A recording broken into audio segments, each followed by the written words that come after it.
पढ़ेगा इंडिया तभी आगे बढ़ेगा इंडिया, स्कूल जाएगा इंडिया तभी विश्व में आगे आ पाएगा इंडिया, अन्यथा जहां है वहीं पर ही थम जाएगा इंडिया। तुम इतना जो मुस्कुरा रहे हो, क्या गम है जिसको छुपा रहे हो?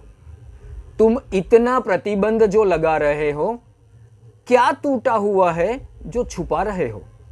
आशुतोष रांका वाले एपिसोड के बाद राजस्थान सरकार ने कुछ बातें मानी है। क्या मानी है, आज हम उसकी बात करते हैं आपके सामने।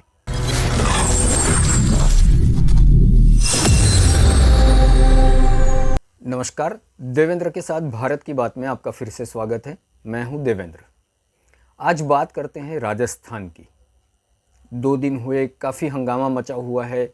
आशुतोष रांका ने राजस्थान के एक गांव की स्कूल का दौरा किया और वहां पर काफ़ी झड़प हो गई। कहा जा रहा है कि गांव वालों ने आशुतोष रांका और उनके समर्थकों को वहां से मारकर भगा दिया। आशुतोष रांका की ओर से ये कहा जा रहा है कि वो किसी पार्टी के कार्यकर्ता या समर्थक थे। बात उसकी नहीं है, बात हम उस पर भी नहीं करने जा रहे।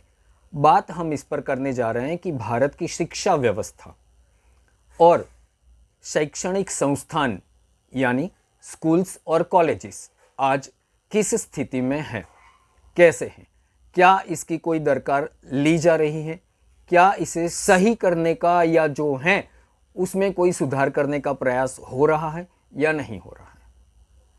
होना चाहिए, इसमें कोई समस्या नहीं है, इसमें कोई दो राय नहीं है।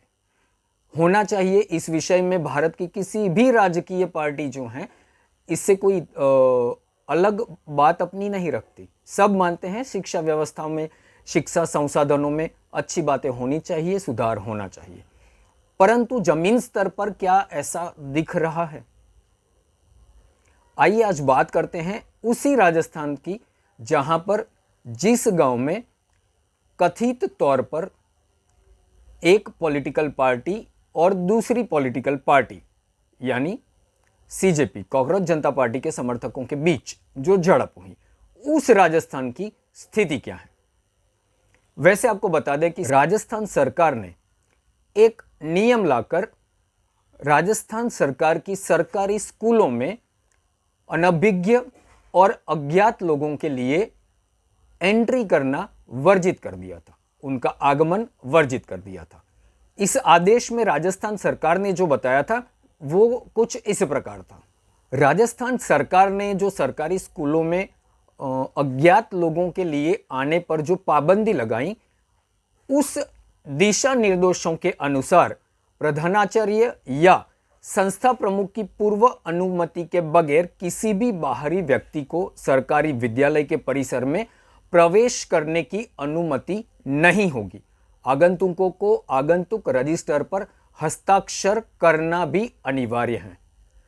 कक्षाओं, प्रयोगशालाओं, पुस्तकालयों, छात्रावासों, खेल के मैदानों, शौचालयों एवं क्षेत्रों की जहां छात्र उपस्थित होते हैं, प्रवेश पर और प्रतिबंध लगा दिए गए जब तक कि अधिकृत विद्यालय कर्मियों के साथ प्रवेश न हो। इस आदेश के तहत छात्रों, शिक्षकों या स्कूलों की गतिविधियों से संबंधित फोटोग्राफी, वीडियोग्राफी, साक्षात्कार, ऑडियो रिकॉर्डिंग्स और लाइव स्ट्रीमिंग के लिए भी पूर्व लिखित अनुमति अनिवार्य कर दी गई थी। शिक्षा विभाग ने बच्चों की निजता, सुरक्षा और गरिमा के आधार पर इन प्रतिबंधों का बचाव भी किया है, जबकि सरकार का यह कहना है कि आगंतुकों के आगमन पर या उनके प्रवेश पर पूर्णतया प्रतिबंध नहीं लगाया गया है।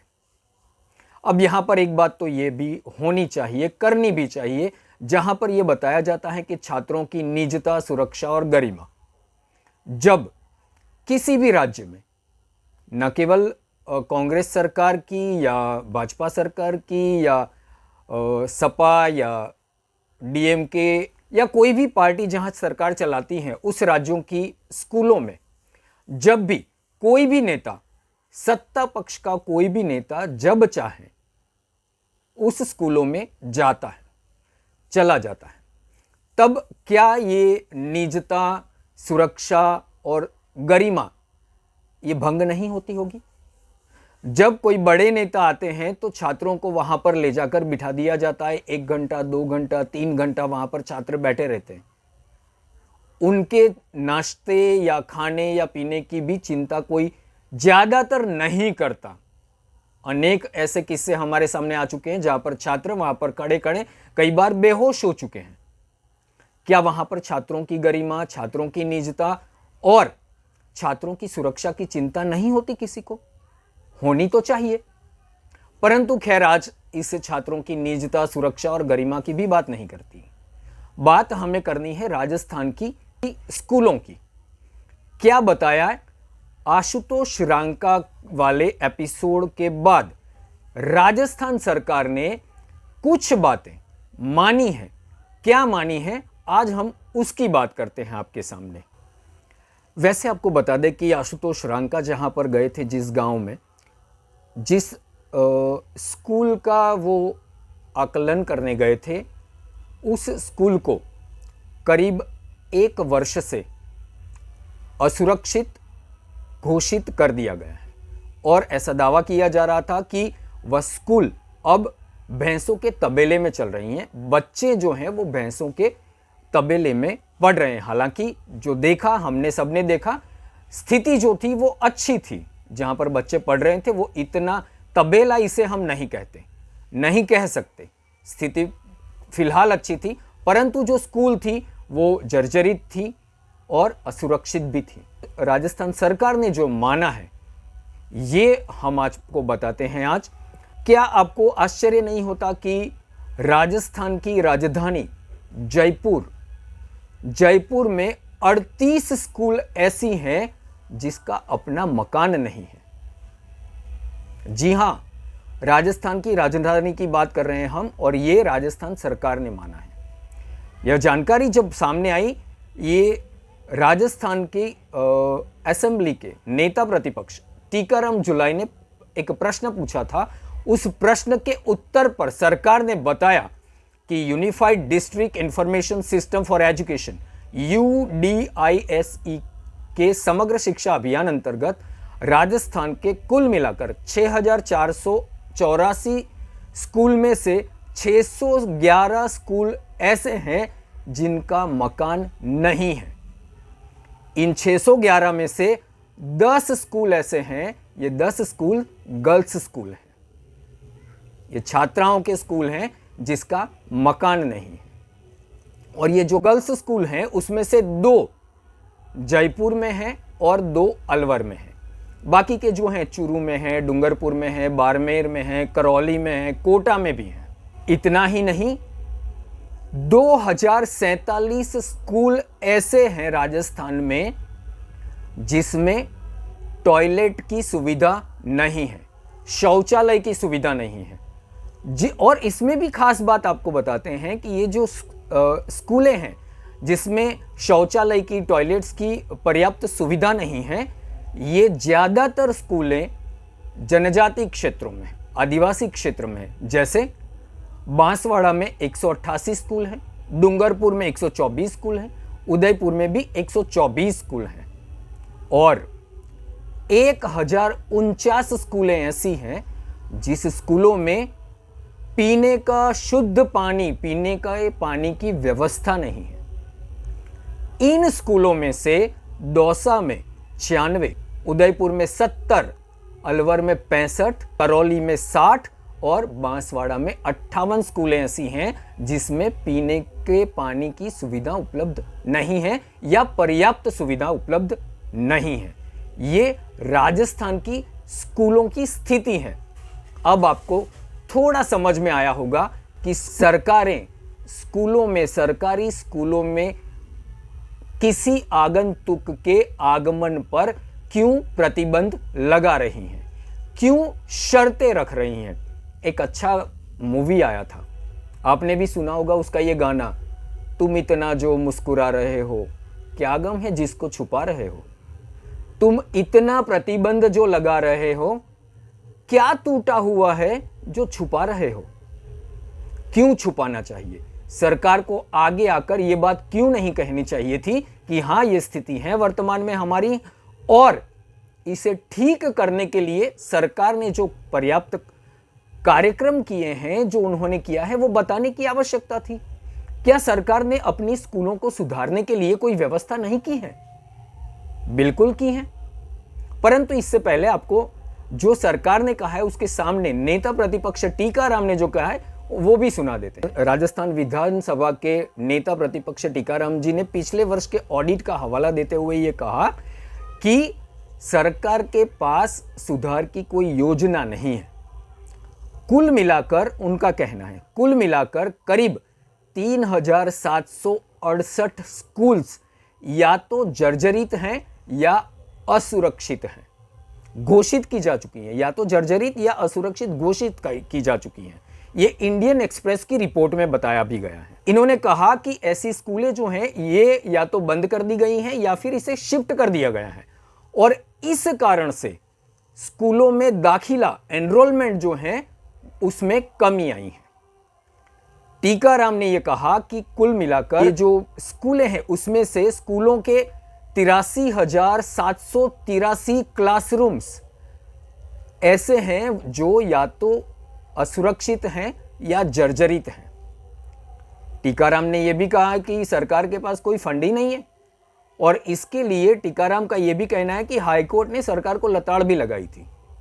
परंतु यहां पर प्रश्न यह है, क्या सरकार सच में इस स्कूलों को सुधारने के लिए, ये असुरक्षित स्कूलों को ठीक करने के लिए, रिपेयर करने के लिए, और जिन स्कूलों के पास अपने बिल्डिंग मकान नहीं है उसे अपना बिल्डिंग, नया भवन देने के लिए कुछ कार्य नहीं कर रही है? ऐसा बिल्कुल नहीं है।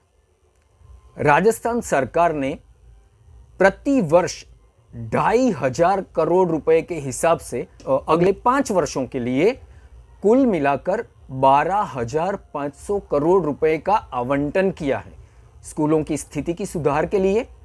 नए मकान जो जर्जरित हैं या मकान नहीं है जिन स्कूलों के, वो नए बनाने के लिए, जहां पर जो क्लासरूम्स जर्जरित हैं या स्कूल का कोई हिस्सा जर्जरित है या टूटा हुआ है उसे रिपेयर करने के लिए, और जहां जहां पर नए मकान की, नई बिल्डिंग की आवश्यकता है वो भी बनाई जाएगी। इतना ही नहीं, टीकाराम ने जो बात कही कि इनके पास फंड नहीं है, ऐसा भी नहीं है। सरकार ने इस फंड की योजना भी बनाई है।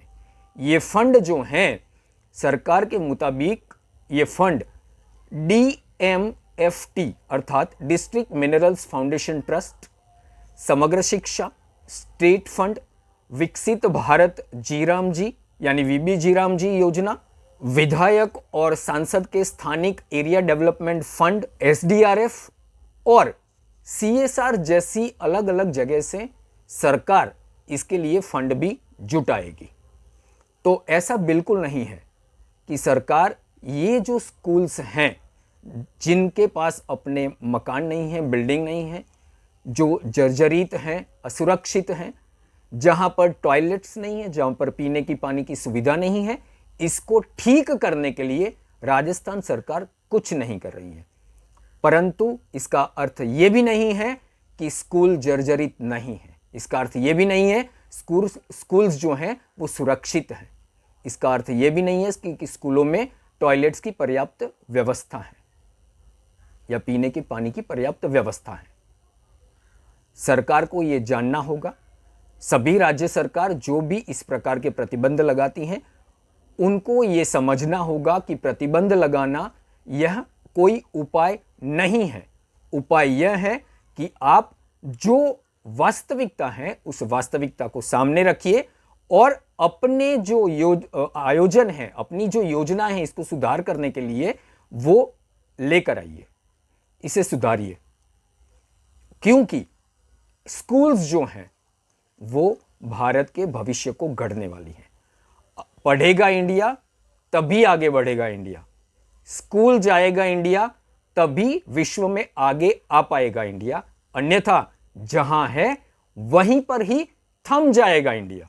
आशा करते हैं सभी राज्य सरकारें इस प्रकार से कदम उठाएगी, स्कूलों को ठीक करेंगी, सुरक्षित करेंगी, बिल्डिंग्स नहीं है उनको देंगी, मैदान नहीं है वहां पर मैदान अवेलेबल कराएगी और आने वाला भविष्य अच्छा होगा। धन्यवाद। हमारे इस वीडियो को अवश्य देखिए, लाइक कीजिए, वीडियो को शेयर कीजिए, यूट्यूब चैनल को सब्सक्राइब कीजिए और कमेंट अवश्य कीजिए अपनी राय के बारे में। धन्यवाद।